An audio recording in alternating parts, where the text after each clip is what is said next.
Welcome back, folks, to World of Warships Legends. I'm Soopa-Dave, and today's build and play guide is on the Yukikaze. This is actually one of my personal cruiser or destroyers that I like quite a bit. I feel like it's a pretty good balance between gunboat and torpedo boat. And if you like the Sashio, this is the same ship as the Sashio. It's just better in a lot of ways. It actually has better guns on it, and the torpedoes hit harder for about 4,000 more. So if you are a person that has a Sashio or like either of the Sashios, you will like Yukikaze quite a bit. So let's look at the commander build. This is, as you can see, just Tanaka. And it has a skin on it, so don't freak out. This isn't some weird commander you can't get. But we are using Eric Bay and Jerzy Swirsky. We're doing double concealment. I like to do that a lot. I like to out-detect everybody else. Sims is also a good option to throw on this. Now, to be honest with you, my opinion is when you can outspot somebody first and you can get the shot off first or get your teammates helping you first, that was all the health that Sims gives you at minimum. So that's my theory on it. Everybody has their own play style. With that being said, Hull Crusher, better torpedo damage, and the skills we're going with is Contact is in a minute to help out on the torpedo speed. Look at me now. I never use Fragile Threat. I feel like that's a terrible perk. Perceptive, because you definitely want to see who's closest to you. And Smoke on the Water. Now, I have this selected, but it should be this one. Because I did this in the match, I'm going to leave it here, but you definitely want to take Unstoppable instead. There's nothing worse than your guns or you being disabled. Not so much for the repair time, but the mobility when you can move when you have disabled engine or rudder. Very handy, so do not give me speed. That is a mistake. So, for the upgrades, we have main battery mod 2 for turret traverse, propulsion mod, and concealment. For our loadouts, we have 2 smokes and 3 engine boosts on this build. But again, like I said, I would definitely take the disabled engine skill over that. For survivability, it's about middle of the pack, maybe slightly on the lower. Most destroyers at tier 6 are 14 to 16,000 health, without some outsiders. The guns, these are actually better than I thought they were. It has the same guns as a Sashio, but they reload quicker and they do more damage. They do more HE damage. Do not overlook the guns on this ship. They're not the best, I'm not saying that, but most people would consider this boat a torpedo boat, and you can definitely kill destroyers with it. Your torpedoes, you have really good torpedoes on here for tier 6. They are 22,000 damage, and they're not bad for the speed and whatnot and the range. AA, you basically don't have any maneuverability. Not the world's fastest boat, but you do have 2 engine boost. Really good rudder on this thing, and turning circle is okay for the tier. Concealment is amazing at 4-9, and you can really get close to people. If you get matches where you take out a destroyer on your side and you can just work on torping people, you get the right game, you can have a serious amount of damage with this, because you can get up close and personal and they don't even have time to dodge out of the torpedoes. Statistics, you can see, even though this is a ship I've had for a while, even in my beginning play style, it fit pretty well, and it's one I've done pretty well, made a lot of money with this ship. This one in the Sashio, I did make a lot of money in the beginning of the game with. Armor, you have none. You're a destroyer. Honestly, showing armor on destroyers is pretty pointless, but there it is. It's not great. As we go ahead and start this match and check who we're up against, I do want to say it is disclaimer time. This is a beginner's guide to help out people just learning this ship or learning the game in general. This is not for professional gamers that know everything there is to know about everything. There is also multiple ways to build and play ships, so opinions will vary. I am just a above average player. I don't claim to be the best player in the world. I just am a pretty darn good player. So I do make mistakes. You're going to see some in this match.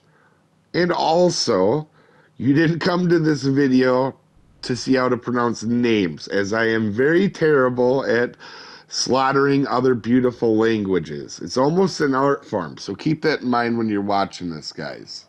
With that being said, guys, I have had some mic issues, so if you're a person that watches all these videos, which we do have some of the, we have a fair amount of people that watch every video, just keep in mind, we've had some mic issues, and I'm trying to find a good replacement. That being said, we're going to head in, and I really like this ship. I hadn't played it in a while, and I definitely want to play this ship more again, having played it again. I used to play it back in the day, like I said, when I was not very good. I'm still not the world's best player, but I'm, better than I used to be for sure. Anyway, we're gonna run in. I see we have Enboro with us. Now you have to keep in mind we're gonna see a super dumb Dave moment, as always, our daily dumb Dave moment. I see an Edinburgh and I just think, oh, he's got a radar. All right. We go in here. We see we're contested. You're gonna see. I'm gonna throw torpedoes out, and actually, my torpedo guess was pretty darn close. You guys are gonna see here. So I'm asking for the Edinburgh to radar for me, so we can get the advantage. And then I realized he's in smoke, or while he's in smoke, didn't even realize it. If you guys didn't know, you choose smoke or radar, so that's the daily dumb Dave moment of today. I was like, I even asked in chat, can you radar? And I'm like, oh my god, when I realized it, I was like, oh jeez. But anyway, we're going to use our detection to go spot him. We're just going to slowly sneak up here. And try to go ahead and spot. I was trying to guess what it was going to be. And we outspot the skein. We wait a second before I shoot our guns. Why am I doing that? To make sure my teammates have the advantage when they do help me. We get a good salvo, 3,000 off the first salvo. This ship does pretty significant damage with its guns. It's very underrated. As you can see, that first salvo was just under 3,000. You can see Skane has sent out some more torpedoes. I'm just moving little bits here back and forth. It is enough to keep the targets at distance missing. And you can see we are actually outgunning Skane pretty handily. And we do get some team help from our team. We do smoke up just to disengage because everybody's going to see us here and we'd be dead pretty quick. We only have 5,000 health left. But you can see, I know some people aren't biggest fan of double detection, but that's the reason right there. We had some friends help us and we were able to eliminate him pretty good. And a lot of times it comes in really handy getting closer to torp people. The closer you can get without putting yourself at risk is going to make your torps more accurate and harder to dodge. Now here we see the Kagero, and I do take a couple shots. We do get a little bit on him. The reason I stayed in my smoke here is actually I thought our battleship was going to spot Mogami from the other side. I thought Mogami was going to the other side of the island because the base wasn't captured, or the base wasn't contested. And I was right. He was just doing it super slow. You're gonna see we're gonna switch to AP to try to damage Mogami. To be honest, the AP is not super amazing on this ship. I mean, still use it if the opportunity presents itself. But unless somebody's completely broadside to you in a cruiser, you're really, you're better off just using the HE and trying to start fires, especially with the 9% fire that this does have. It's pretty decent. But anyway, with that being said, Mogami's behind the island, and I was guessing my torps were going to hit him because he was backing up at the moment, so I'm going to try to keep him spotted for my team as I go capture B. Why am I leaving this side? Well, I can kind of defend both caps, and it is just a Mogami. As you can see, he is driving away. My torps hit him. So my thought process is, okay, I will go ahead and get B because damage doesn't win games all the time. You definitely want to play smart and do cap control and get rid of other destroyers. And so far, we've gotten rid of one destroyer and capped a base, and we're going for a second cap and hopefully a second destroyer. So anyway, we're going to get over here. And also I noticed too, we have no spotting in the middle of the map over here. That was another reason. I could either spot one target off to the side or I could spot a lot in the middle. Like when I play destroyer, a big part of my game is spotting for my team. I'm not trying to just sit in a smoke cloud and get damage. Now, there are some really good players out there that can do that and know, you know, and you'll see me do it sometimes too if I know my team has spotting. But clearly we didn't have the spotting, and I don't have the smoke anyway. But we are definitely going to do that. As you can see, I'm keeping an eye on Mogami. I'm kind of keeping an eye on the Edinburgh Mogami fight over there, just to see what's going on. I really want to get this base capped. As you see, Kagero shows himself, and we really out-detected him. But anyway, we're going to put some torpedoes out. I'm not going to shoot my guns. Why am I not going to shoot my guns? He's got help, and I don't in this position. My cruiser is over there, so the only cruisers off to the side, all our team is completely over to the right-hand side. So I'm over here basically by myself in this middle cap and with the Edinburgh. We have the middle and the entire left side. There's no way I'm going to take on a Kagero and a Bismarck, which almost always is guaranteed to have secondaries, as I think there was a few of them that flew at us. So I'm going to play smart, and I'm just going to go ahead and just try to keep stuff spotted. Like I said, our team positioning isn't the best, but instead of getting mad, we're going to go ahead and actually I should have used my speed boost here, but we're going to go ahead and work back over and try to help our Edinburgh, who, you know, obviously had less health to start this fight. And the only issue is we got torps heading our way, and them are Mogami torps, which if I get hit one by one of them, guaranteed I am dead. So we are going to make sure that we don't run into him. And he does have him spotted, and I'm still spotting the center of the map. If you guys notice, I'm trying to get somebody to. I was hoping people were going to start shooting that Bismarck, and I'm glad I was spotting for the Bismarck. But we're going to go ahead, start to move up. I said, sometime I was waiting on these torpedoes. Obviously, I probably could have just went and dodged them. But I sometimes make mistakes, so I figured it'd be safer to do that. Keep the middle spotted, and we are going to work our way back over here. So we have taken the B cap and the C cap and done a lot of spotting for our team.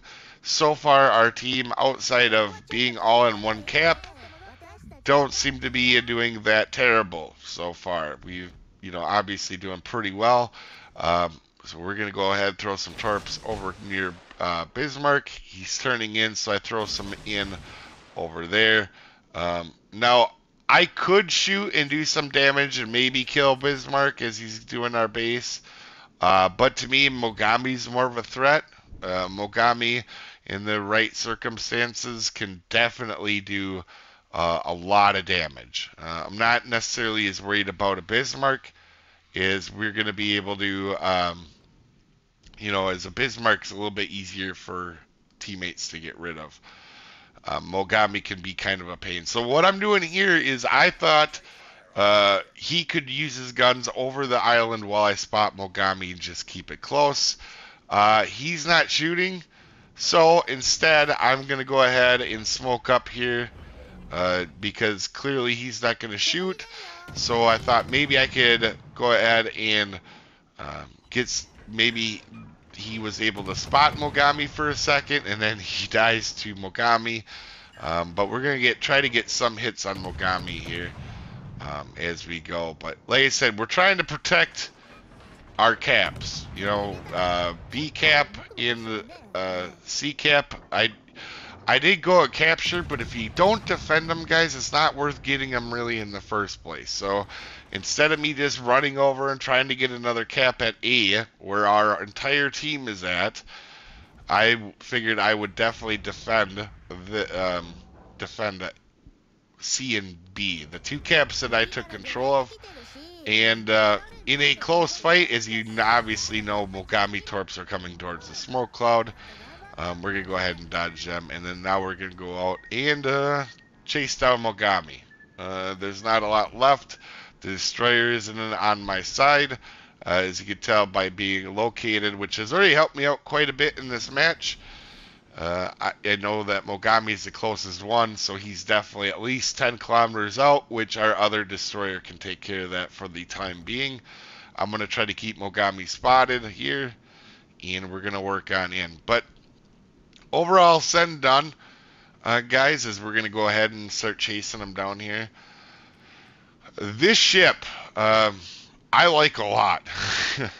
When I got back into it, I kind of went a little... I wasn't super aggressive in this match, because something you don't necessarily want to always do in a torpedo boat, or Japanese torpedo boats, but it's a pretty good balance. This is between guns and torpedoes. Most people would say it's a torpedo boat, but in all honesty, you can see, you know, we did get rid of our destroyer in a pretty much fair fight, hands down. So, you know, definitely the guns are, I feel, better than what it could be. And especially if you have good aim. Sometimes in destroyers, because I play so many different ships, I play cruisers, I play battleships, I play destroyers, and now I'm starting to get into aircraft carriers. So my aim gets a little bit wonky when I get into destroyers, because them are the ones most affected by it, I feel, because they have the most difference in their guns between the lobbiness and where you're trying to hit a, you know, especially when you're trying to hit a small target like a destroyer. But I actually was surprised here. I thought Mogami was going to run away, and Mogami, to his credit, he doesn't. He comes back, and I think he's trying to go after a battleship behind us, and we are going to kind of keep an eye on where he's going. I actually want to turn around. That way I can kind of go with him here. I don't want to get caught by him with him charging, because he's already closed it down to 7 kilometers. All I want to do is just keep him spotted. I'm not necessarily going to go for damage here. I could be shooting my guns off and whatnot, but you know, we have a battleship and a team to help us out. There's no reason to be running around our guns and getting killed. But anyway, we're going to throw some torpedoes out. Like I said, we're just going to keep spotting here for our team. And to Mogami's credit, at least he didn't run to the back of the map. We had some good teammates, decent teammates in this match. And it's, you know, but this Mogami could have just ran for his KD. We do end up getting the torp on him. But anyway, guys, we end up helping our team quite a bit. We took 2 caps by, you know, completely by ourselves, and we defended them on our side. You know, when we only had me and the Edinburgh over there for most of the match. So top of the leaderboard, definitely helped our team out. And even though it's 30,000 damage, we almost had a 3,000 base XP game. So you can see spotting and base captures can get you get your team in a good position. Anyway, hopefully this helped you guys out. We'll see you next time. Have a good one, folks.